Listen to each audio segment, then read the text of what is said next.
This was a great goddamn television show right here. You know what's sad is so few people watch ROH on HDNet, and meanwhile, 1.5 million people watch Impact, and 1.8 million people watch SmackDown. That's really sad. That's tragic. A lot about how things in life are not always fair or just. First off, the show is very well booked. It's a great show building up a big event, which unfortunately is on internet pay-per-view, which actually I shouldn't even say unfortunately, because they can make money off of it, because all they have to do is pay for the setup, and they get half of every buy. So you're not losing money. You're pretty much guaranteed to make money on this whole deal right there. I am sad that several shows have done 1,500 buys. What bullshit. I would like to see them do as many buys or more than TNA, because in fact, quite frankly, if they did as many buys as TNA, based on the way that it's set up on GoFightLive.tv, they would make far more money than TNA is making. And of course, they're not losing the kind of money that TNA is losing, so they'd be in much better shape financially. But it's not the way things are. A lot of people didn't watch this show. It's too bad.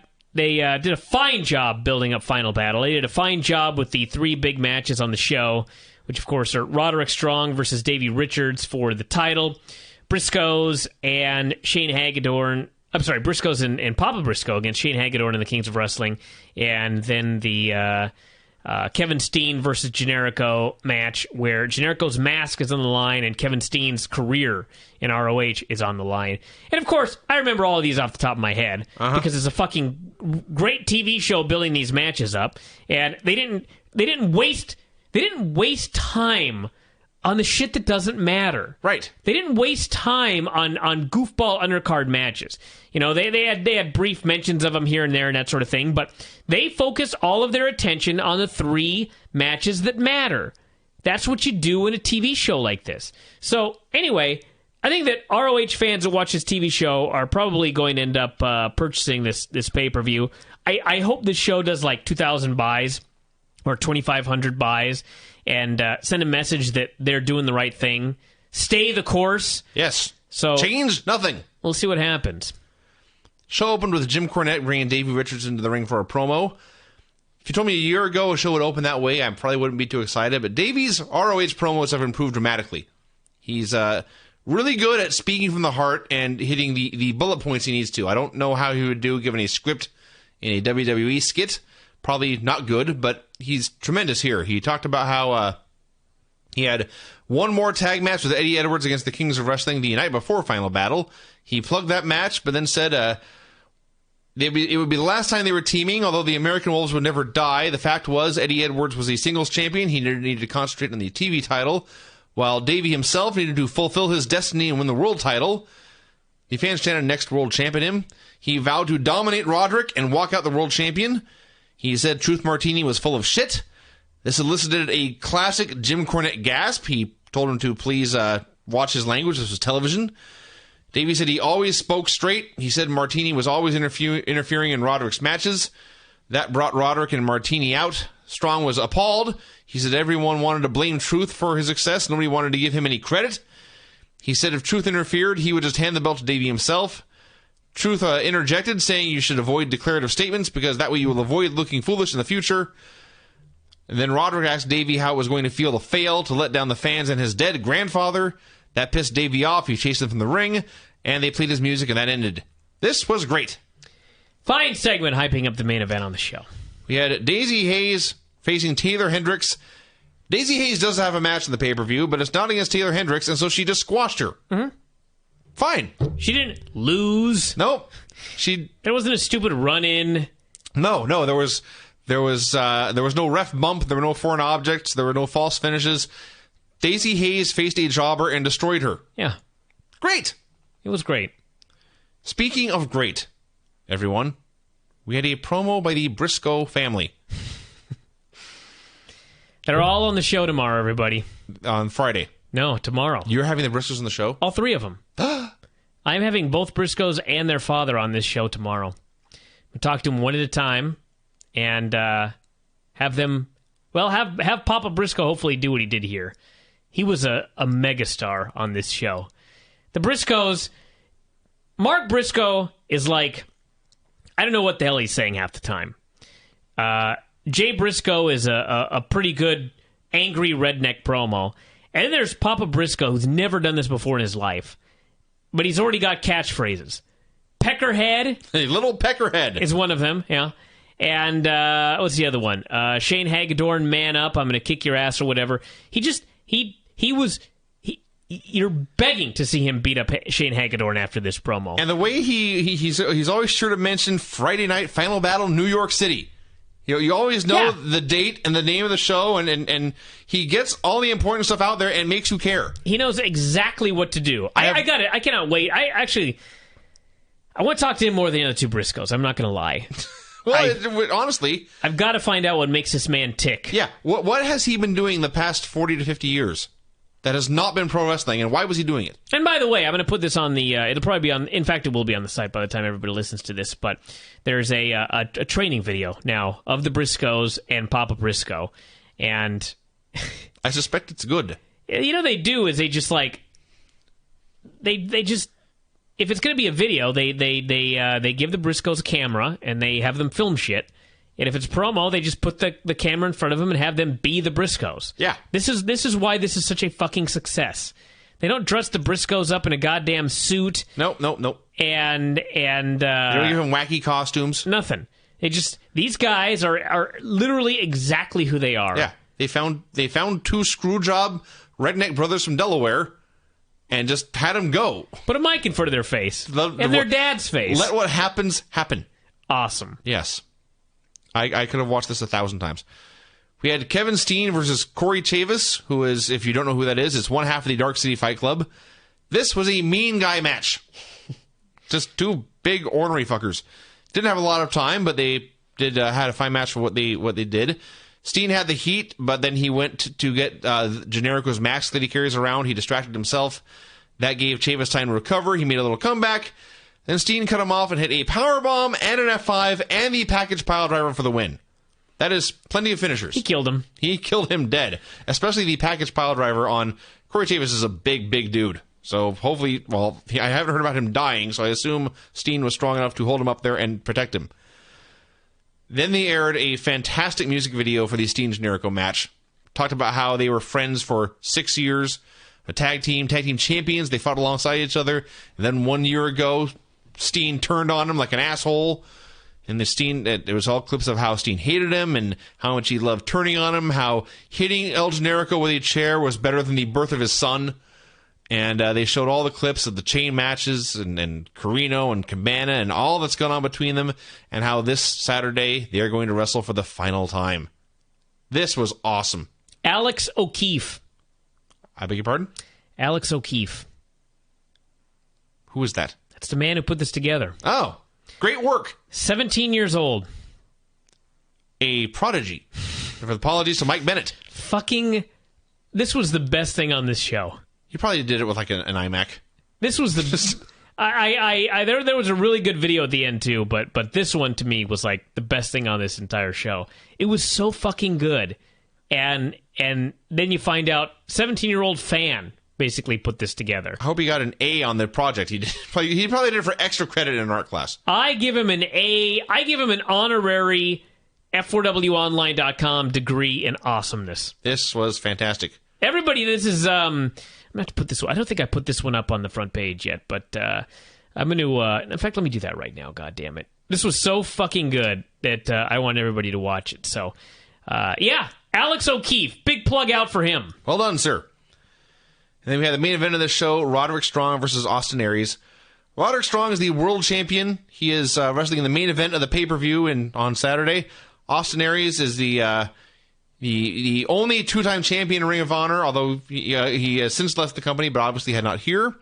They were both heels, so I had, I wouldn't say low hopes, because they're both really good too, but I've seen a lot of matches in Ring on ROH TV that didn't have the heat they should have. So I had, I expected, well, not a lot of heat for this heel versus heel match. But they worked so damn hard, the crowd had no option but to get into it. It was quite great. They were working fast, but it wasn't a connect the dots, move to move to move style exhibition of moves.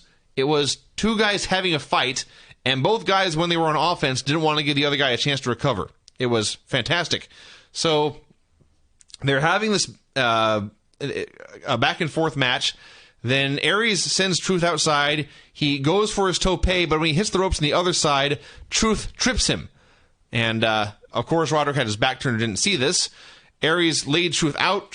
I've only seen this man take 2 bumps in my life, and they were both just off the charts fantastic.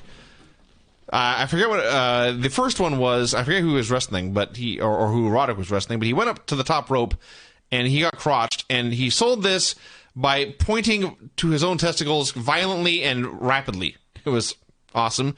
Here he got punched on the apron. He went flying in the air. He got tangled on the ropes. It was great. But then the result of all this was Aries turned around and walked into a leg lariat from Roderick, and that was the heat. So Roderick worked him over. It was great. And then Aries made a big comeback. The place was going nuts. They went for all their finishers, all their near falls. Strong got to kick out of everything because he is, after all, the world champion. He kicked out of the Brainbuster. Aries hit the 450 splash, but Strong grabbed the ropes. Aries went for another Brainbuster, but Strong, and you had to see this. You had to see how fluidly he pulled this off. But he instantly turned this, countered this. He threw Aries high into the air and turned it into a monstrous backbreaker. That was a fucking great move. That was awesome. And then he instantly followed with his one-legged drop kick for the pin.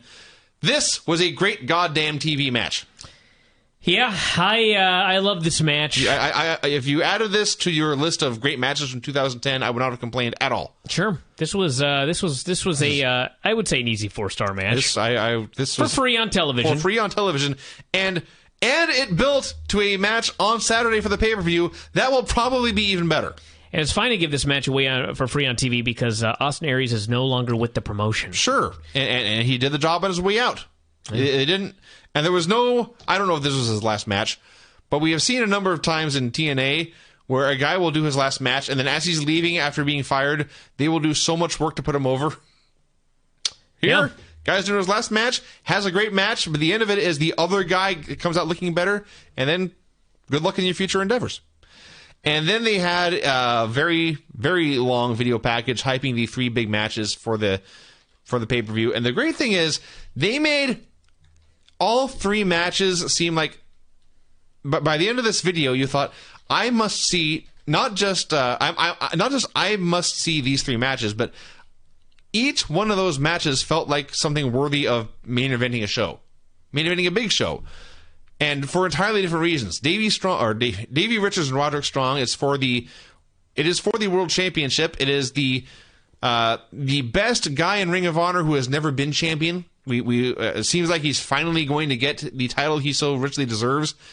The Briscoes and Kings of Wrestling are going to have a great 6-man tag, and we're finally going to see the Briscoes get their revenge. And most importantly, Shane Hagedorn is finally going to get the beating that's coming his way.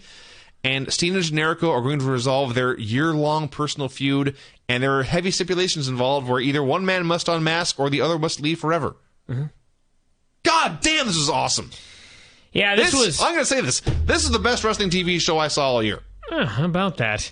It was certainly way up there. I'd have to look back at all the other TV shows this year, but it was... Well, actually, if I look at that Generico deal again, I may just call this one the best. Andy Edwards and David Lagana did that show-ending video, and we'll talk to David about that later on this week, about doing videos like this, and ask him why we don't see videos like this in WWE. And we'll see what he has to say about that. But yeah, an awesome television show. I will say this. Let me think about this. There was some good stuff involving Shawn Michaels earlier this year. The Shawn Taker video is still my favorite of all time. But yeah, that was with Johnny Cash. That was better than this one here. That may have been. But that's not. That is not a knock, Alex O'Keefe. Yeah, I will say, if this was not the best, this was one of the the top 2 best go-home shows all year long. And again, it's just depressing to see the fucking bullshit that is SmackDown and Impact every fucking week. Well, yeah, Raw's awful too, but Raw at least has good shows. King of the Ring was a great show. All right. But, SmackDown has been consistently awful. Impact is just consistently bullshit. And, to see such an awesome show, and it's on HDNet as opposed to Spike TV, for example, or Sci-Fi or the USA Network, it does pain my soul a bit. So for the love of God, if you're listening to this right now and you watch this show and you've got the opportunity, for example, to pirate this show or to stream it illegally, just buy the show. I realize, I don't know, just buy the show. That's all I'm going to say. I'm sure there are going to be people that are going to just be appalled at me preaching about this kind of thing. But seriously, if you like something, pay for it and support the product. This product deserves to be supported. Yes. And of the three companies we just discussed, you can correct me if I'm wrong here, but I assume they're the ones who are most in need of our support. Oh yeah. If one of those goes out of business this year, isn't it most likely to be ROH? Well, all of the indies are struggling. Yeah, well, there you go. Everybody listen to me. Just pay for Dragon Gate, ROH, Evolve, all of PWG, all of these independent promotions that they're trying to get by. And if you go through the issue I just did with the best matches that I saw. And keep in mind, I did not watch a whole hell of a lot of independent wrestling. But in this list here of the best matches I've ever seen, we've got Tyler Black and Davey Richards, ROH, Hiro and Tozawa, PWG, Briscoes versus Davey and Edwards from ROH, BB Hulk, six-man here from Dragon Gate USA. Got another ROH Kings of Wrestling match. Got another ROH match right here. Got another Kings of Wrestling Briscoes match. Got another Dragon Gate USA match. AAA. Got another PWG. You can't say that with a straight face. ROH. Dragon Gate USA. Dragon Gate USA. Dragon Gate USA. Some WWE stuff. There was actually, I think I gave more WWE matches 4 stars than TNA matches, which is kind of tells you how much they fucking handicap their guys in TNA. But another PWG. Dragon Gate USA, ROH, Dragon Gate USA. So anyway, I looked through this damn list right here. And granted, I didn't watch a lot of PWG. I didn't watch a lot of Chikara. I didn't watch a lot of CZW. There's tons of independent promotions I did not watch. But for Christ's sake, the ones I did watch, one fucking great match after another all year long. ROH, awesome action. Dragon Gate USA, awesome action. There were even matches I completely forgot to put in the Bryan Danielson Shingo match. That's probably my first or second favorite match of the entire year after the Chris Hero Tozawa match. So anyway, if you have the opportunity to pay for this, help support these guys. You know what I mean? Help support them. Help a brother out. Help a brother out, especially if you actually enjoy the stuff. All right.